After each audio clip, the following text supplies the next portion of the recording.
Alter Radio, l'IFE. C'était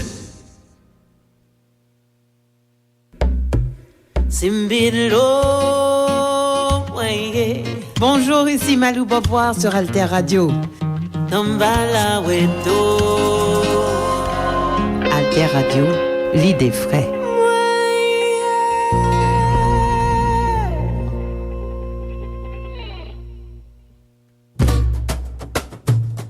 Alter Presse, Alter Radio, pour l'émergence d'une population bien informée. Faites un don pour Alter Presse, allez faites un don pour Alter Radio.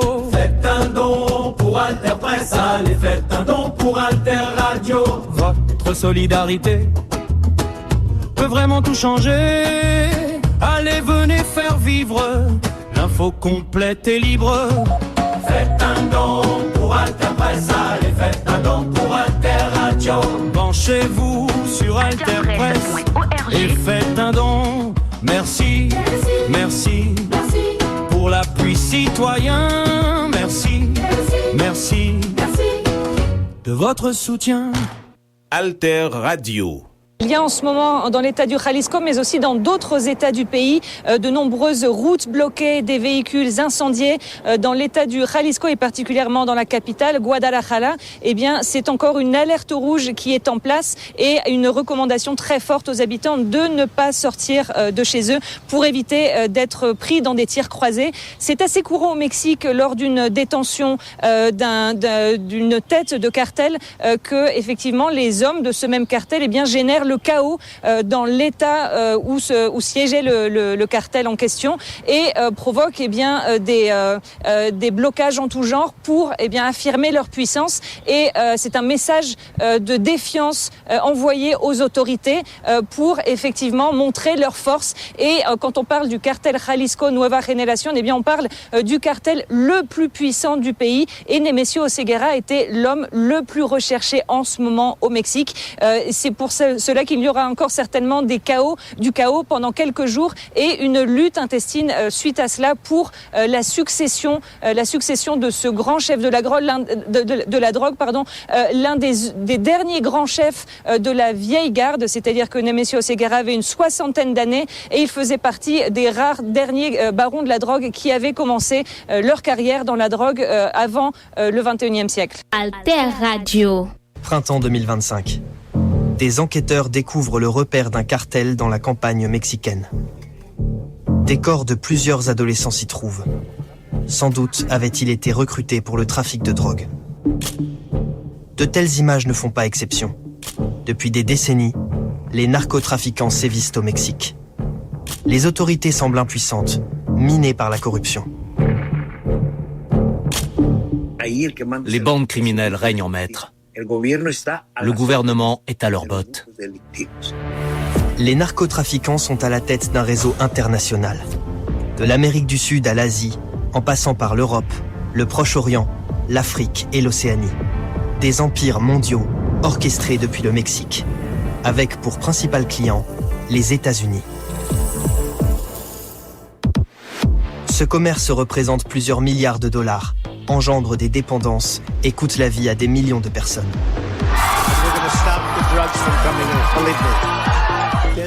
Washington brandit la menace d'une guerre commerciale si le Mexique ne s'engage pas contre le narcotrafic. Mais comment ce pays en est-il arrivé là ? Depuis des décennies, le Mexique se bat en vain contre ce système de contrebande, de violence et de corruption d'envergure mondiale. Les cartels exercent un pouvoir brutal et alimentent le marché en drogue dure, transportée via des tunnels, des conteneurs ou dans le corps de passeurs. Les barons de la drogue sont les héros de la série Narcos. Ils y apparaissent plus vrais que nature. Mais pour les Mexicains, ce n'est pas une fiction. Plutôt une question de vie ou de mort. Qui sont les véritables chefs de ce trafic ? Et comment arrivent-ils à contrôler un pays entier ?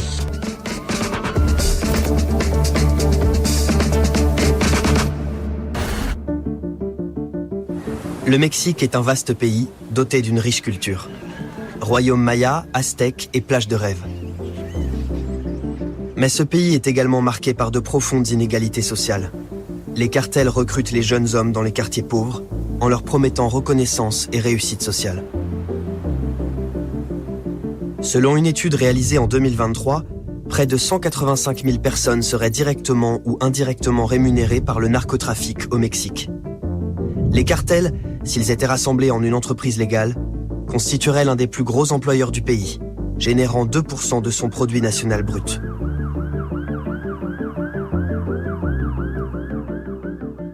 C'est une économie parallèle. Les trafiquants fabriquent de la drogue juste à côté de bureaux où les gens viennent travailler. La lutte contre les cartels de la drogue et contre les violences qu'ils provoquent ont coûté au Mexique près de 4,9 billions de pesos en 2023, soit 20% de son PIB. Sous la loupe des autorités, la ville de Tijuana, à la frontière entre le Mexique et les États-Unis. C'est le plus important point de passage au monde entre deux pays. Il constitue une plaque tournante idéale pour la contrebande. Livraison d'armes d'une part, livraison de drogue d'autre part. Résultat, une forte criminalité. Tijuana est l'une des villes les plus dangereuses au monde. Cette carte montre le taux de mortalité au Mexique en 2024. Plus le rouge est foncé, plus ce taux est élevé. Le sinistre record est détenu par ce village, situé sur la route des narcotrafiquants et qui fait souvent la une des médias. El municipio de Dr. Cos despertó este martes bajo el asedio de las armas de fuego de un grupo criminal que opera en esa zona del estado. En cuestión de minutos, la delincuencia generó terror. 15 assassinats en 2024 à Dr. Cross et 23 l'année précédente. Le village est connu dans tout le pays. Deux cartels s'y livrent une lutte sans merci. Ils ont transformé une douzaine de voitures en chars d'assaut, appelés narcotanks. Depuis des années, le village est pris en étau entre ces deux bandes rivales. La mairie est criblée d'impacts de balles. Une guerre qui ne dit pas son nom, mais les chiffres parlent d'eux-mêmes. Près de 30 000 assassinats par an, soit 83 par jour. Depuis 2006, 400 000 morts.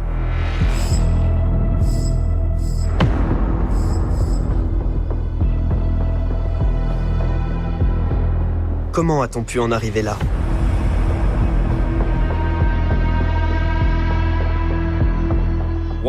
L'un des facteurs d'explication est l'accès aux armes de gros calibre. Les AK-47, les AR-15, des armes de calibre 50, ainsi que des grenades et des lance-grenades. Ils importent ce type d'armes par douzaines. Ce n'est pas comme s'ils en avaient une ou deux. Ils ont de quoi monter de véritables milices. Le politologue Marco Alcocer mène des recherches sur le crime organisé mexicain à l'université de Harvard.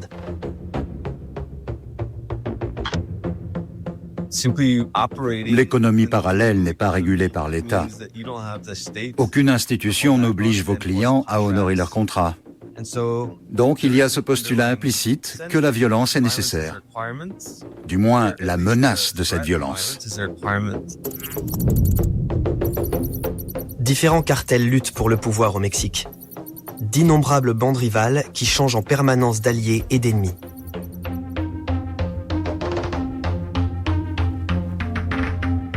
Pour régner, il faut contrôler les voies de circulation de la drogue. Des routes cachées, des zones de non-droit et de violence que les cartels se disputent avec une brutalité extrême.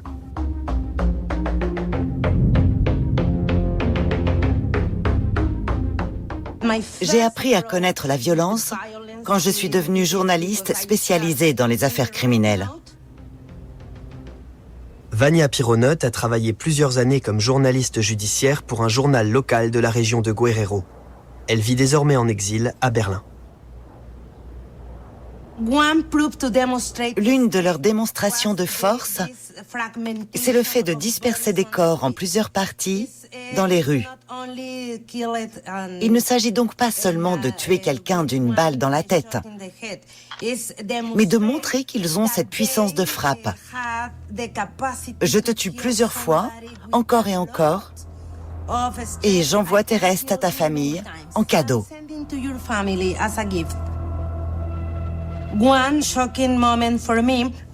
Un événement m'a particulièrement choquée. Nous avons trouvé un jour un sac noir, comme un sac poubelle, avec un corps à l'intérieur. Et juste à côté de ce corps, la vendeuse vendait ses tacos comme d'habitude à 10h du matin. Tout le monde avait vu ce qu'il s'était passé. Mais chacun savait aussi que s'il bougeait d'un centimètre, il pouvait être le prochain dans le sac. Selon Reporters sans frontières, le Mexique est l'un des 3 pays les plus dangereux au monde pour les journalistes. Ces derniers peuvent perdre la vie pour leurs enquêtes sur la corruption, sur le narcotrafic ou sur les violations des droits de l'homme. La menace est constante. Ils subissent au quotidien censure, intimidation et violence. Vania vit désormais à Berlin, parce qu'elle ne se sentait plus en sécurité au Mexique. Dès 2014, le logiciel d'espionnage Pegasus est installé dans son téléphone portable par un hacker. Elle est suivie des années durant. Ses reportages sur les narcotrafiquants dérangent. Grâce à un lanceur d'alerte, elle sait ce qui s'est passé alors. Je m'en suis rendu compte en 2017. Dans les Guacamaya Leaks, j'ai vu que j'avais un profil. Il y avait mon visage, mon nom et tous mes principaux articles.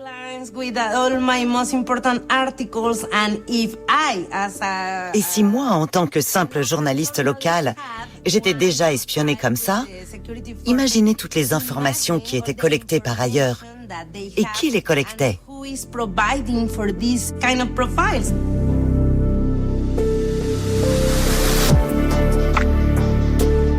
Le Mexique a longtemps été un espoir pour l'Amérique latine, sur le plan économique, culturel et politique.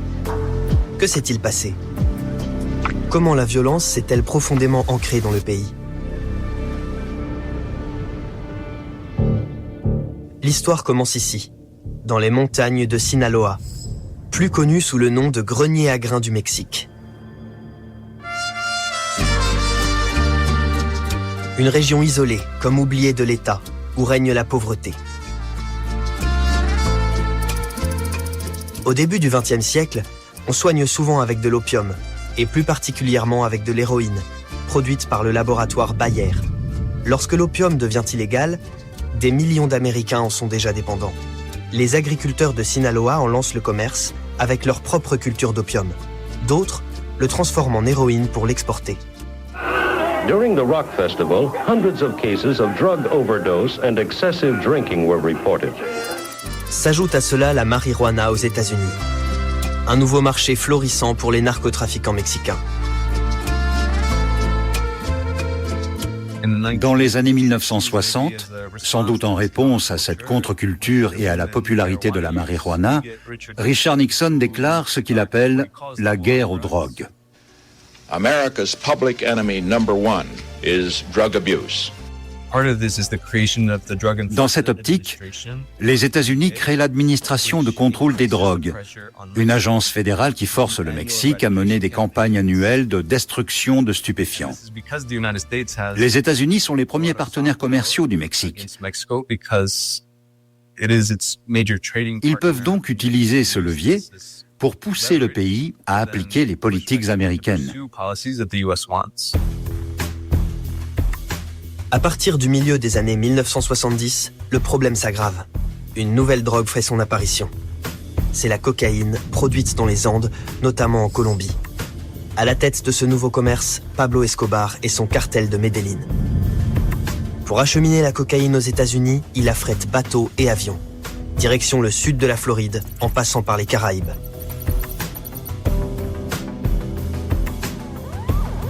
Mais les autorités contrôlent rapidement ces routes.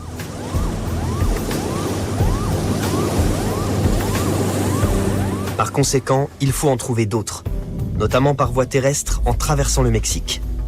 Les trafiquants colombiens et mexicains font affaire et se partagent les bénéfices.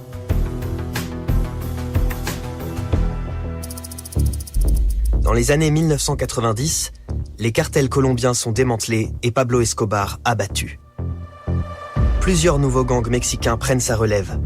Ils se livrent alors une lutte sans merci pour contrôler les routes de la drogue. Décapitation, massacres et combats avec l'armée se multiplient. C'est une énorme frustration pour les autorités. Le début du jeu du chat et de la souris où l'État semble impuissant.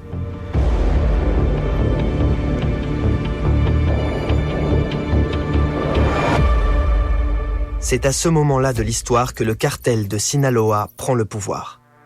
Il est actif dans plus de 20 États mexicains et contrôle d'importantes voies de contrebande vers les États-Unis.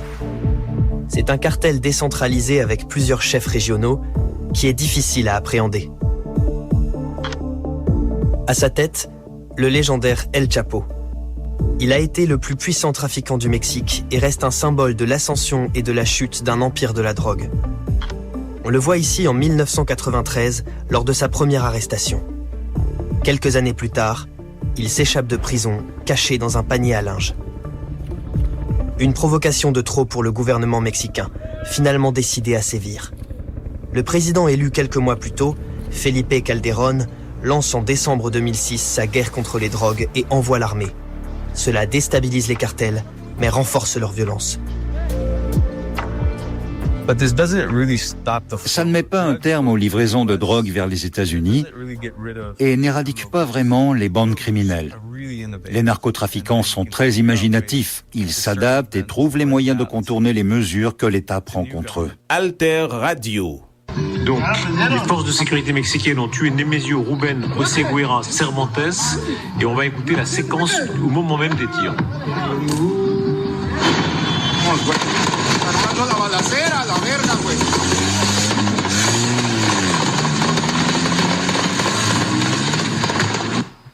Voilà. Alors, je suis pas certain que ce soit déroulé là à Guadalajara. C'est le chef donc du plus grand cartel. Vous avez donné son identité en fait, mais il se fait appeler El Mencho. C'est le plus grand exportateur de cocaïne en direction des États-Unis. Ce serait une opération effectivement conjointe mexicano-américaine, avec évidemment, regardez sa tête qui était mise à prix, bravo à la régie, pour 15 millions de dollars. Alors maintenant, quelle sera la suite? Peut-être son frère qui se fait appeler Tony Montana en référence au prénom et au nom de Scarface. Mais là, ils sont en train de provoquer un niveau de chaos qui est à l'aune des moyens dont ils disposent, qui sont des moyens financiers évidemment, qui sont surtout des moyens militaires. Ils sont équipés de fusils mitrailleurs, de lance-roquettes, de manpads, de missiles. Je regardais aujourd'hui circuler des images sur leur accoutrement, on dirait, des forces spéciales à l'occidental avec des véhicules blindés. Donc ils se déplacent avec des flottes de véhicules dont certains sont blindés. Et son élimination est en train de provoquer quand même dans plusieurs États, dans des aéroports, notamment à Puerto Vallarta, sur la côte, donc dans l'ouest du pays, mais aussi à Guadalajara, un moment de très très vive tension. Alter Radio. En pleine guerre contre la drogue, El Chapo parvient à s'évader via un tunnel long de plusieurs kilomètres, creusé par des complices sous la frontière américaine. Illustration d'un savoir-faire régional, Sinaloa était une ancienne région minière. Les tunnels destinés à l'acheminement de la drogue rendent les contrôles aux frontières presque vains. Et lorsqu'El Chapo est arrêté en 2014, ses hommes de main creusent un tunnel de l'extérieur de la prison jusque dans sa cellule. Le soir du 11 juillet 2015, El Chapo s'enfuit. This is the moment Joaquín El Chapo Guzmán makes the Mexican government look ridiculous. Le baron de la drogue le plus puissant au monde disparaît sous les yeux des autorités. Il ne reste de lui que ces images de la caméra de surveillance. Personne, apparemment, n'a rien vu ni entendu. Comment est-ce possible ? Les comptes rendus judiciaires évoquent des millions de dollars mensuels versés aux autorités par des cartels comme celui de Sinaloa.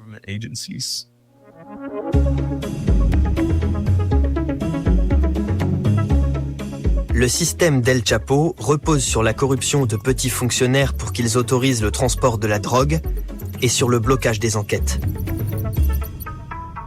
Le cartel Sinaloa achète son impunité auprès de politiciens, de juges et de militaires. Il corrompt aussi banques, médias et entreprises pour s'imposer dans tous les domaines de la société. Un réseau qui lui assure le pouvoir à long terme.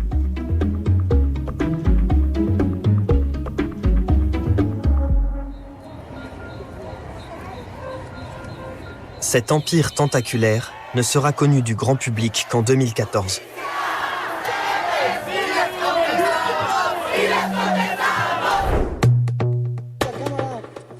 Voici un groupe de 43 étudiants du village d'Ayotzinapa, de futurs professeurs. Ce sont les dernières images où on les voit vivants. Le 26 septembre 2014, alors qu'ils se rendent à une commémoration d'un massacre d'étudiants, la police les arrête à Iguala. Ils sont ensuite remis aux membres d'un cartel.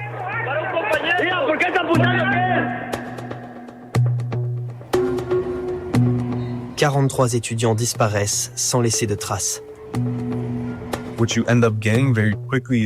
On a rapidement la preuve que la mère de l'époque et son mari, ancien maire lui-même, sont impliqués, ainsi que des militaires et la police municipale. Cette fois, pour de nombreux Mexicains, la ligne rouge est franchie. Ils ne peuvent plus fermer les yeux. Les gens descendent alors dans les rues. Il y a de nombreuses manifestations. Le fait qu'il s'agissait de jeunes étudiants a provoqué beaucoup d'empathie. Les journalistes et les militants qui tentent d'enquêter sont la cible de menaces. Et les autorités multiplient les fausses informations. Mais les manifestants répliquent avec le slogan « Fue el Estado », c'était l'État. El Chapo est à nouveau arrêté en 2016.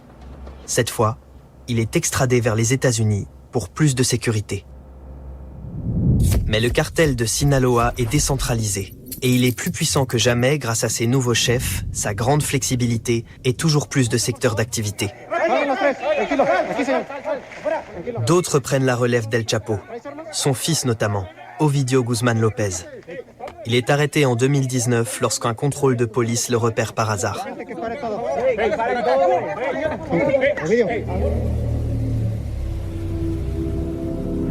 La riposte est particulièrement violente.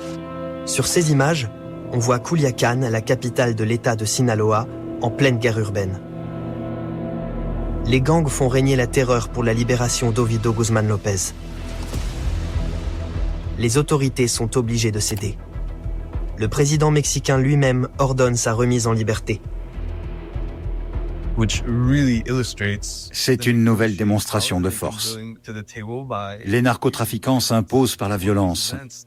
Et on voit alors à quel point le gouvernement est impuissant face aux cartels.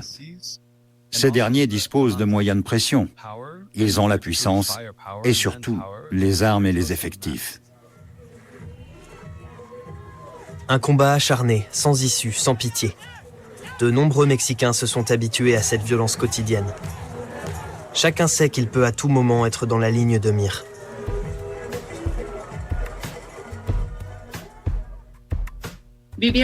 Nous vivions en paix ici.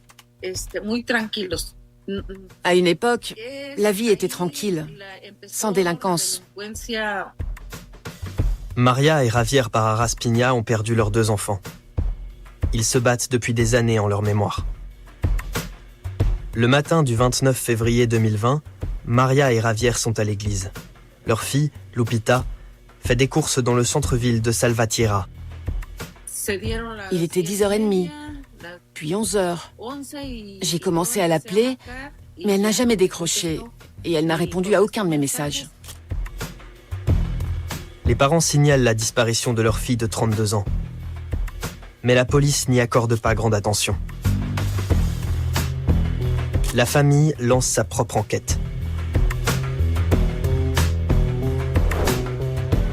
De tels cas sont fréquents. On recense plus de 125 000 disparus. Recrutement forcé, trafic d'êtres humains, victimes collatérales. Des gens qui se trouvaient au mauvais endroit au mauvais moment. Everyone here is united by the same trauma. Their sons, husbands or friends have vanished. They poke metal rods into the ground, looking for the odor of decaying bodies. La famille Barraras Piña a mené son enquête. En octobre 2020, une fosse commune est découverte en plein centre-ville de Salvatierra. Le corps de leur fille, Lupita, y repose, parmi d'autres. Je n'imaginais même pas qu'il puisse y avoir tant de personnes. Il y avait au moins 80 corps dans cette fosse. Personne n'a rien dit, parce que tout le monde était terrorisé. On se demande comment ces criminels peuvent rester en liberté. Mais la suite est encore plus dramatique. Le frère de Lupita, Francisco, est avocat. Menant ses propres recherches, il est à son tour pris pour cible. Il est brutalement assassiné au centre de Salvatierra, là où sa sœur a disparu. On est comme des morts vivants. Ils nous ont tués lorsqu'ils ont pris la vie de nos enfants. On veut la vérité et la justice. Chez nous, dans notre région, dans notre pays, partout.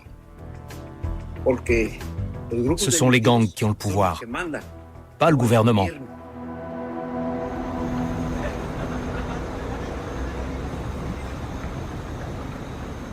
La spirale de la violence s'accélère depuis des décennies au Mexique.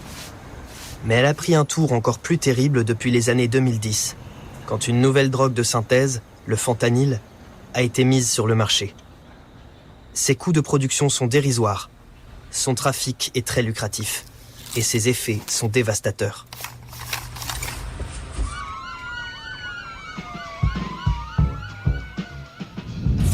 Les composés chimiques du fentanyl sont importés au Mexique en fraude. Ils arrivent via de fausses sociétés. Ils sont parfois entreposés à bord de bateaux, dans des eaux peu profondes, difficiles d'accès pour les gardes-côtes. Les cartels jouissent d'une certaine impunité, au point de s'en vanter à la télévision. Ils disent produire leur fentanyl avec des moyens très simples, des doses si concentrées que chacune pourrait tuer des milliers de personnes. Si vous perdez l'une de ces livraisons, vous perdez votre investissement et vous pouvez finir avec une dette de plusieurs millions de dollars. Ça explique le fait que ces narcotrafiquants deviennent de plus en plus violents.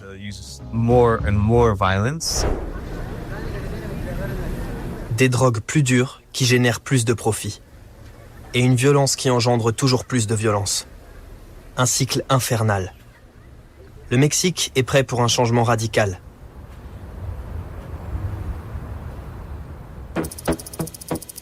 En 2018, le président Andrés Manuel López Obrador tente le slogan « Abrazos no balazos », des embrassades plutôt que des fusillades. Il investit dans les écoles, dans l'emploi, dans le social, plutôt que dans la répression. Mais ses rêves de paix se heurtent à la réalité parallèle des cartels. Ils ont beaucoup à perdre. Tant qu'on refusera de s'attaquer directement à eux, ils continueront d'abattre qui bon leur semble, puisqu'ils n'ont rien à craindre.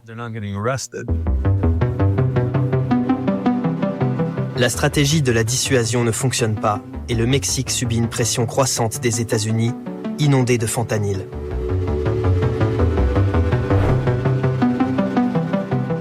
The Trump administration is considering drone strikes against the Mexican drug cartels that are importing deadly fentanyl. En 2025, Donald Trump entame son second mandat présidentiel en classant 6 cartels mexicains comme groupes terroristes étrangers. Les États-Unis pourraient-ils intervenir militairement au Mexique ? Ça pourrait être une option. Mais qui remettrait en question la souveraineté du Mexique ? Claudia Sheinbaum espère éviter tout conflit avec les États-Unis. Première femme présidente du Mexique, élue en 2024, elle fait plusieurs concessions à Donald Trump. Notamment en février 2025. Elle remet aux États-Unis Caro Quintero, l'un des barons de la drogue les plus recherchés au monde depuis 40 ans. Et avec lui, 29 chefs de gang. Est-ce un premier pas vers moins de violence ? Une chose est sûre, une étroite collaboration est nécessaire entre le Mexique, les États-Unis et d'autres pays. Faute de quoi, la guerre contre le narcotrafic ne sera jamais finie. Alter Radio.